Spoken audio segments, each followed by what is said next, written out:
আসসালামু আলাইকুম প্রিয় শিক্ষার্থী।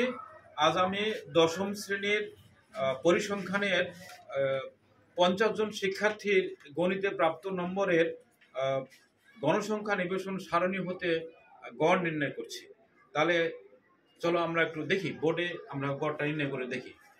এটা পাঠ্য বইয়ের 12 নম্বর অঙ্ক। 12 নম্বর অঙ্ক থেকে আমরা গণসংখ্যা নিবেশন সারণী তৈরি করবো। সারণীটা কিভাবে নির্ণয় করা যায় এটা একটা দেখবো। এইটা আমরা ব্ল্যাকবোর্ডে দেখতেছি, ছক এঁকেছি।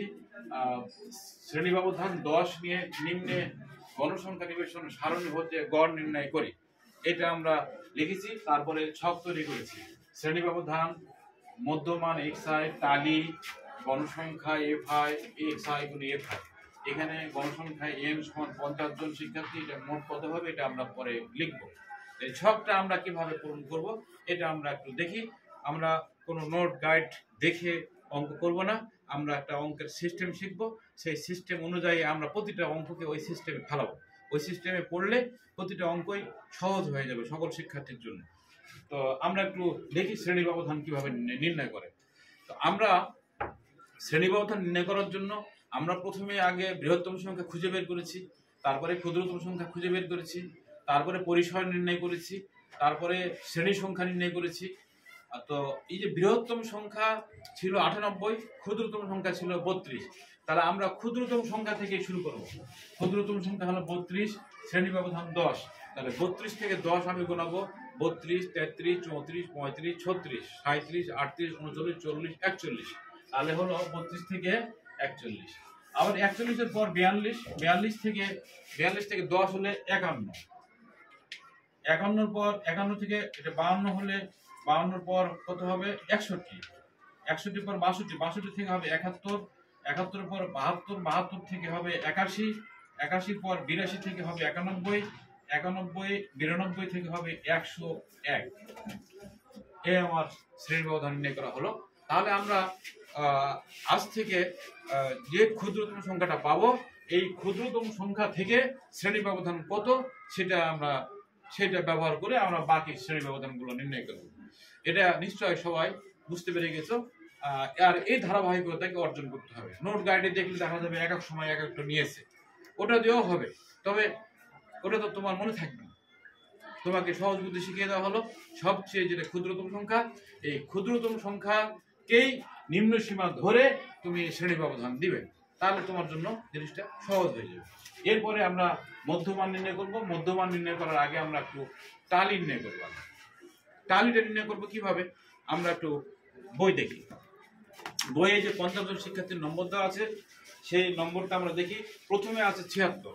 এই 76কে আমাকে রুল দিয়ে নিচে দাগ দিতে হবে। তাহলে আমরা নিচে সবাই রুল দিয়ে দাগ দিয়ে দেই, 76 নিচে দাগ দিয়ে দেই। 76 নিচে দাগ দিয়ে দিই সবাই একটু দিয়ে দেখবো আমরা শ্রেণী ব্যবধান 76 কোন ঘরে পড়ছে। এখানে 71 পর্যন্ত আছে, এখানে 72 থেকে 81, তাহলে এই ঘরে 76 আছে। তাহলে এই ঘরে টালি আমরা 1 দিব। এই হয়ে গেল, 1 হয়ে গেল দেওয়া। এরপরে 76 এর পর আছে 65। তাহলে 65 কোথায় আছে, 65 কোন ঘরে আছে, এর ভিতরে 65 হবে। তাহলে এখানে দিব আমরা টান 1। তারপরে আছে কত 98। 98 কোন ঘরে আছে, এর মধ্যে 98 হবে। তাহলে এখানে দেব 1 টান। তারপরে কত আছে, এটা প্রতিটা নিচে টান দিতে হবে। যদি একটা অক্ষর ছাড়া পড়ে যায় তো অঙ্কটা পুনরায় করতে হবে, ভুল হয়ে যাবে। আর একবার ভুল হয়ে গেলে আর অঙ্ক করে দেওয়া সম্ভব নয়। প্রিয় শিক্ষার্থী, এখন দেখবো আমরা কত 98 পর 79। 79 কোথায় আছে, এখানে 80 যেহেতু আছে তাহলে এর ভিতরে 79 আছে, তাহলে এখানে দিব এই টান দিলাম। তারপরে 64 আছে। 64 কোথায় আছে, 64 আছে এর ভিতরে, তাহলে এখানে দিব। তারপরে সবাই করে ফেলো 64। তারপরে আছে 68। 68 কোথায় আছে, এটার ভিতরে 68 আছে, তাহলে এখানে দিব। তারপরে কোথায় আছে 56। 56 কোথায় আছে, এটার ভিতরে 56, তাহলে এখানে দিব। তারপরে 73 আছে। 73 কোথায় আছে, এটার ভিতরে 73 আছে, তাহলে এখানে দিব টান। তারপরে 83 আছে। 83 কোথায় আছে, এর ভিতরে 83 আছে, তাহলে এখানে দিব টান। তারপরে আছে 57। 57 কোথায় আছে, এটার ভিতরে 57 পাবো, তাহলে এখানে দিব টান। তারপরে কত আছে 55। 55 কোথায় আছে, এখানে আছে, তার ভিতরে এখানে টান। তারপরে 92 আছে। 92 কোথায় আছে, এই যে 92 আছে, তারপরে এখানে দিব টান। তারপরে কত আছে 45, 45 কোথায় আছে এর ভিতরে 45 আছে, তাহলে এখানে দিব টান। 45 এর পর কত আছে 77, 77 কোথায় আছে এটার ভিতরে 77 আছে, তাহলে এখানে দিব টান। তারপরে 77 এর পর আছে 87, 77 এর পর আছে কত 87,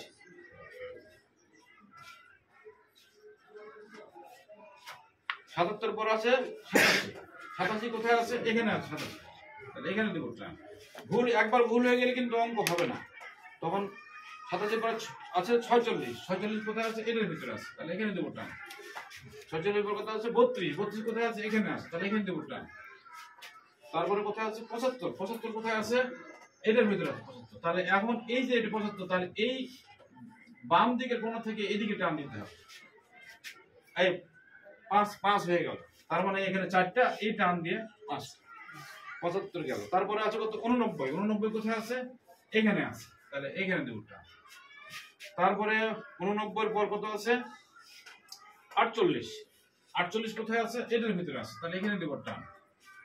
48 এর পর কত আছে 97, 97 কোথায় আছে এখানে আছে, 97 এখানে আছে, তাহলে এখানে দেব টান।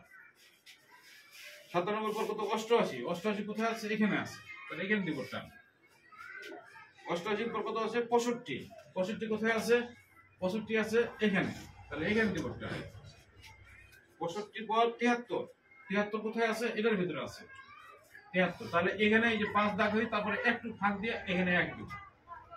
73 পর কত আছে 93, 93 কোথায় আছে এখানে, 93 পর কত আছে 58, 58 কোথায় আছে এখানে আছে, 58 পর কত আছে 41, 41 কোথায় আছে এখানে আছে,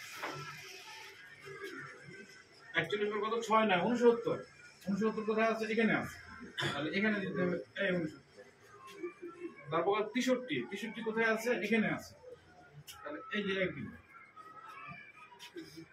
63 পর কত আছে 39, 39 কোথায় আছে 39 এখানে আছে, এখানে, তাহলে এখানে দিব।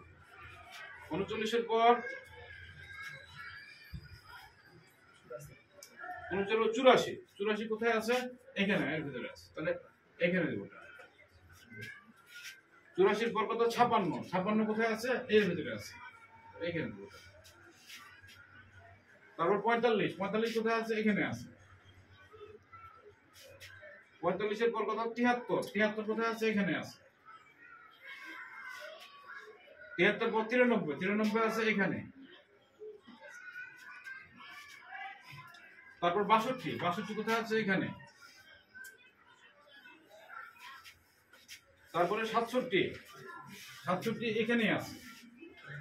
তারপরে আছে 69, তারপর এখানেই আছে। তারপরে 69, 65, 65 এখানেই আছে। 65 পর 93, 43, 53 কোথায় আছে এখানে আছে। এরপরে বলো তো হয়েছে। আচ্ছা, সবাই এইভাবে আমরা গণসংখ্যা টালি নির্ণয় করার পর যে টালির সংখ্যাটা পাবো সেটাই হবে গণসংখ্যা। গণসংখ্যা নির্ণয় করার পর মধ্যবিন্দু আমরা নির্ণয় করব। এই নিম্ন সীমা আর উচ্চ সীমাকে যোগ করে 2 দিয়ে ভাগ করলে মধ্যবিন্দু পাওয়া যায়, তাহলে মধ্যমান পাবো। এটা আর এটা যোগ করলে 2 দিয়ে ভাগ, এটা যোগ করে 2 দিয়ে ভাগ, এটা যোগ করে 2 দিয়ে ভাগ। এটা হলো নিম্ন সীমা, এটা হলো উচ্চ সীমা। এভাবে মোট এটা যোগফল হবে। এই যোগফলকে গণসংখ্যা দিয়ে ভাগ দিলে গড় নির্ণয় হবে। সবাইকে অসংখ্য ধন্যবাদ। আসসালামু আলাইকুম।